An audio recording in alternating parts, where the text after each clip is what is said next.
Okay, so there's an incredible Chazal, a pasuk in Yeshaya, very interesting thing. Chazal tell us, Kimei Noach Zois Li, talking about the Mabul that occurred in the time of Noach, obviously, and it's called the Mabul of Noach. It's called Noach's Mabul. And the question is why? Why is it referred to as the Mabul of Noach? It was at the time of Noach, but he didn't, as far as we know, cause it. It was nothing really to do with him. He saved people. Why is it called the Mabul of Noach? So the Zohar says an incredible thing, and the Zohar explains because he didn't daven on his generation. He didn't daven that the generation that he was in was saved. The Ramban is meramis to this also. And that means for 120 years, Noach is building this teva while being, have been told by the Rabbeinu Shalom that he's going to be saved, but have not done enough for his generation. But it shows us that Chazal have now attributed the Mabul to Noach because he didn't daven. Which means that if a person could have davened and didn't daven, he might be held accountable or responsible for anything that happens. So that is the koyach of tefillah once again that we see how choshev tefillah is. Now today I want to move on to a different direction. I want to talk about kavanah. Yesterday we talked a little bit about it, what it means to believe in your tefillahs. I want to move into this simple definition of kavanah. Kavanah means intention or concentration or any of those above, and probably a lot more translations that we could say. But I want to give a little bit of chizuk and ideas because I hear this a lot from people. I can't concentrate. We spoke about it yesterday. Someone came to Sol Salanta. It's very hard to concentrate during davening. Does a person really concentrate during the davening? Every word means so much. The Anshe Knesset Gedolah puts so much into the words. Do we actually concentrate on what we're saying? And if not, how do we give ourselves a chizuk to try and concentrate, to try to actually concentrate on the words and concentrate on the power of our davening? The Chovis Halavavos writes in Shar Cheshbon HaNefesh, Perek Gimel, that tefillah without kavanah is like a body without a soul. And a body without a soul isn't much. And that's why a person has to realize it's so important, the Kuzari. It brings down from the Kuzari that 3 times a day we daven Shemona Esrei, because it's the heart of our day and it gives us the strength to continue. But again, it's all stemming from kavanah. Now, so I want to say a couple of ideas when it comes to kavanah. So, okay, but before we get to that, I want to mention one incredible thing, going on the same theme of kavanah, obviously. But there's a Rambam. Okay, there's a Rambam in Hilchos Matnas Ani in Perek Zayin, where the Rambam says, talking about the inyan of tzedakah, how much do you have to give an ani? A guy comes to you and says, ani money. How much do you have to give it? Is there a minimum? Is there a maximum? How does it work? So the Rambam says, you know what your chiyuv is? Most people don't know this. Do you know what your obligation is? Your obligation is to give him whatever he needs. Whatever he's missing. So he comes to you and says, I'm making a wedding for my daughter. It's costing me $25,000. Can you help me? What is your obligation? You write a check for $25,000. Because that's what he needs, right? That's the din of tzedakah. However, says the Rambam, what if he's not only going to you? What if he's, obviously if you've got the money, you haven't got the money, you haven't got the money. We're talking about some person that's got the money. What if he's not only coming to you, he's also knocking on your next door neighbor, and the next door neighbor is going down the street asking everyone for money. So what's the din in that case? The din is, you give him a small amount, you mishtatif together. I'll give something, the neighbor will give something, and eventually he'll get to his goal and be able to make a chasna. Okay? Why am I telling you this, Rambam? The Reb Shimshon Pinkus brings in Sha'arim B'Tefillah most incredible idea. He says this Rambam is very negay to Tefillah. If you come to the Rabbeinu Shalom and you say, God, I need so much. I need health, I need parnasa, I need shidduchim. For me, for my children, I need children. There's so much that I need.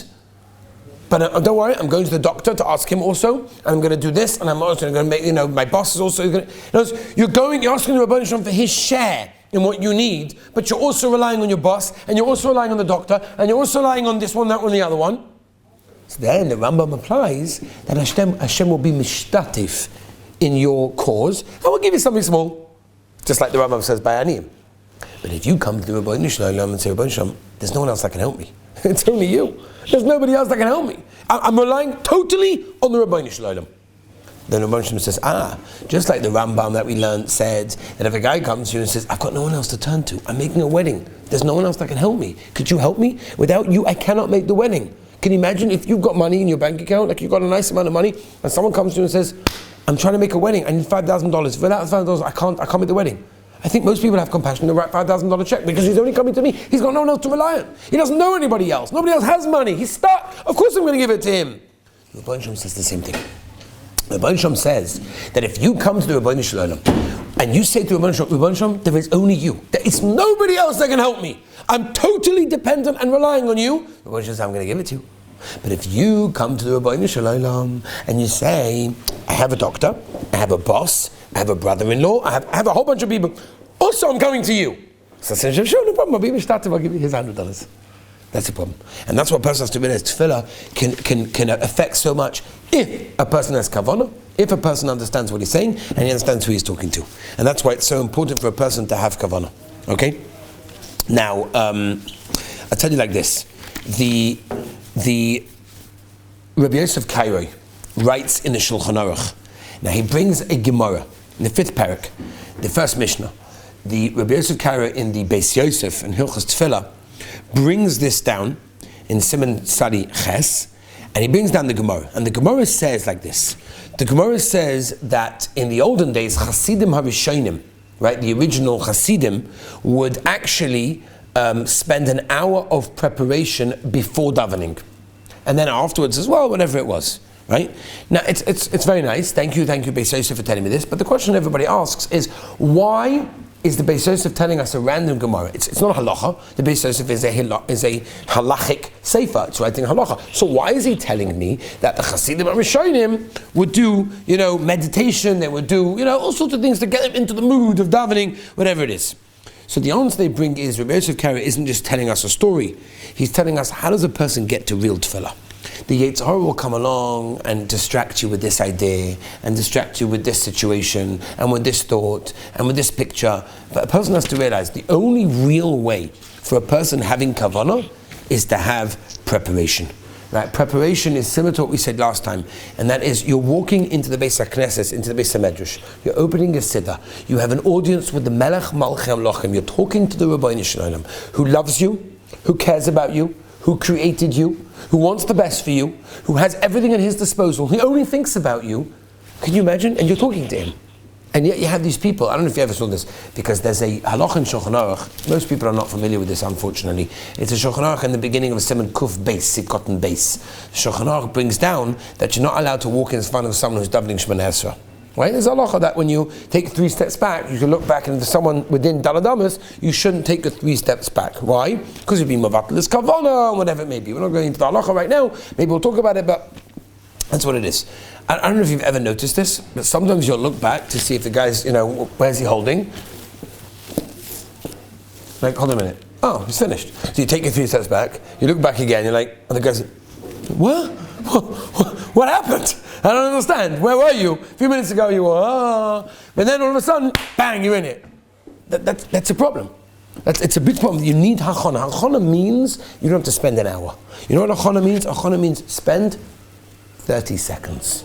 Before you daven Shemona Esrei, before you start Mincha, before you start Ma'ariv, before you start Shachar, 30 seconds, maybe even 20 seconds.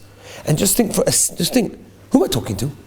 What am I about to ask? I'm asking for somebody else, or I'm asking for myself? I'm asking for myself. I'm asking the Rebbeinu Shalom for things that I need. Don't you think you should have kavanah? Don't you think you should have concentration? The Yesod V'Shosh V'Avodah brings 3 techniques that I want to share with you about having kavanah. And he says the first piece of advice is so it's an interesting one, this one. First piece of advice is to shake your head. That's what he said, V'Shosh V'Avodah brings down. He said that's, I guess, where the shockling comes from. He said it increases kavanah. Now, again, you have to know, if that works for you, that works for you. Not everyone does that work. For some people, it's mavatal their kavanah. Right? But that's what he said, V'Shosh V'Avodah brings down in technique number 1. And then he brings another piece of advice. He says, say the word slowly. Maybe stop to think every 2 or 3 words. Don't say too many words in one breath, because you're not giving you an opportunity to be able to think. Ata choynein le'odom das. Salach lanu ovinu ki chatanu. Just think for a moment. You just ramble off the words. It's not going to work. Say it slowly. Maybe pause every few words. Says the Yesod V'Shosh V'Avodah. That helps tremendously when it comes to tefillah. And the third piece of advice he brings is to say the words of davening like a beggar who's begging for food. You imagine, picture the scene. We should never know. But there are people out there who have to beg for food. They don't have anything. Right? You see in Eretz Yisrael sometimes, a kid will come over to you and say, I've got no food, if you've got a few shekel, I can go and buy some mazonos or something. It's very, very sad. Your heart goes out to such a person. And the way he asked was such heart, such compassion. He's got nothing to eat. Have you got some few shekel? I haven't eaten since yesterday. Have you got something for me? That person is, the way he's asking is the way we have to daven. Is the way we have to ask on the Rabban Shem, because that's what we are. Now there are other pieces of advice. For example, saying the words loudly is a very, very big thing that's Sfarim bring down for Kavanah. When you say it quietly, you know how it is, right? When you ask someone, let's say you ask someone to say Ala Mechia for the Olam. Robert, could you be moed to the Olam Ala Mechia? Yeah, sure, no problem. Have you got a sitter? Give me a sitter, please. I said, you say Ala Mechia every single day without a sitter, no problem. All of a sudden, when you want to be moed to the Olam, I need a sitter. Oh, what happened? Because now you're going to say the words. Okay. So basically, when you say it loud, that's how it works. When you say things loud, you actually say the words. When you say it quietly, you kind of sometimes don't. So therefore, one of the kavanas of tefillah that a person can have is saying it loud. Another thing that the Blin Rav used to say simcha, b'simcha. Say geschmack, happy. Should be with the amazing thing. The Manchester Rosh Yeshivas Zatzal, the Segel, used to always say to point at the words when you're saying them. Also, famous Maisa with, I think it was the Manchester Rosh Yeshiva, right? Somebody took a siddur, and they wrote in by Rifa'enu, they wrote in his name to daven for certain chayla, that one he did refuah shalema. And then they thought, what a chutzpah. I just wrote in the Manchester Rosh Yeshiva siddur. That's really not nice. So I went to apologize. Said, Rosh Yeshiva, I'm terribly sorry. It's a chutzpah of me to do that. How can I do that? It's really bad. He said, what are you talking about? He's like, no, I wrote in the side of a siddur. He's like, I have no idea. I don't look outside of the words. I don't see anything else. Right? That's a very high madriga, but it gives something to think about. That perhaps maybe we should, think about it and look into that, see what we could do. I want to end with two Gavaldige Maises. One is a Gavaldige Maisa with Rebbe Eliezer Horowitz of Jikov. He was actually the son of the Ropshitzer, right? Rebbe Naftali Tzvi from Ropshitz, and he once travelled to Lancet. Those of you that were with us on the Poland trip last year, we went to Lancet. After we went to visit the Ropshitzer, obviously, and he traveled to this Rebbe Eliezer Horowitz of Jikov. So he was the son, and he went to Lancet on his father's Yortzad. Right, with the Heilige Reb Chaim Halberstam, the Sanza, who learned under Reb Naftali, also accompanied him as well, and they went together with some Hasidim.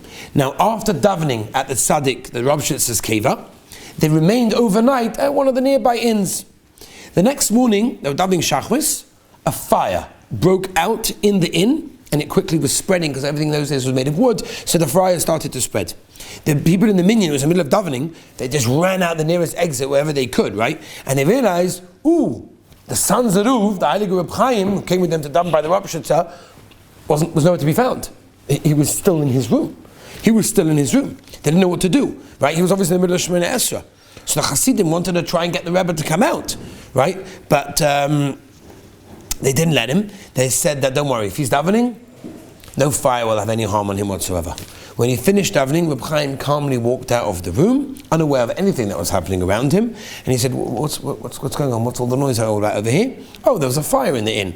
As soon as he left his room, the entire room just broke out in flames. The kavanah that he had is obviously something that we can't relate to, but again, something to aspire to on some madrega. But I want to give you one Gavaldige Maisa. The Reb Shabtai Yehuda Levitch brings down, one of the Magidim of Yerushalayim, incredible thing. He said, there was a guy who worked for the mail, and he looks in the mail one day, and he sees an envelope saying, Dear God. I said, that's weird. Who am I going to deliver this one to? What am I going to do with the letter, Dear God? Now, this story happened in Peru. Now, in Peru, the minhag was you never open up someone else's mail. It's a superstitious thing. It's like Mamash Osa. He would never dare opening it up to see where it came from. So here he is. He's stuck with a letter saying, Dear God, but he doesn't know who to give it to. So he gives it to his manager. The manager's like, you crazy? I'm not opening this up. No way. He says, oh, come on. So he gives it to his supervisor. The supervisor says, I'm not touching this letter. And eventually it goes from person to person to person until it reaches the Prime Minister himself. It lands on the desk of the Prime Minister. He gets his letter to God. He figures there's no one else who's going to open it. It's going to have to be me, right? I'm the highest authority in the country. So he closes the door. He takes his fancy letter opener and he slowly, cautiously opens the letter and he takes out the letter. And he reads it. And he reads as follows. Dear God, my name is Juan Diego. I'm sure you know who I am because you know everything. I'm 9 years old and I live in the orphanage. I miss my father and my mother very, very much. I really want a family very badly. Maybe you can help me. You're the only one that can. Your son, Juan. And when the Prime Minister read this, his tears were, he was never zoika to have children. This Prime Minister was never zoika to have children. When he read this letter, he said, that is incredible. That, you know what? He called in his wife. He said, you read this. She read it, she started crying. Let's get him. So they started finding a way they sent out people to every orphanage in the whole country, and they found out the boy that wrote this letter. They sent a limousine, and the limousine picked up the boy, and he came into the big palace of the Prime Minister. And the Prime Minister and his wife were sitting there, and they fell in love with him straight away, the sweetest 9-year-old kid. They said to him, tell me something, we'd like to adopt you, would you like to become our son? And he was ecstatic, wow, this is incredible, unbelievable. And he lived there. Said Reb Shabtai Yudlevich, that's the koyach of a tefillah. That's the koyach of a tefillah. If we turn to the Rebbeinu Shalom, be'emes, be'kavana, with concentration, with the understanding that the Rebbeinu Shalom loves us, he wants to help us, he has the ability to do whatever it is, then we can change the world, we can change our lives, and be'ez Hashem, to have better kavana in davening.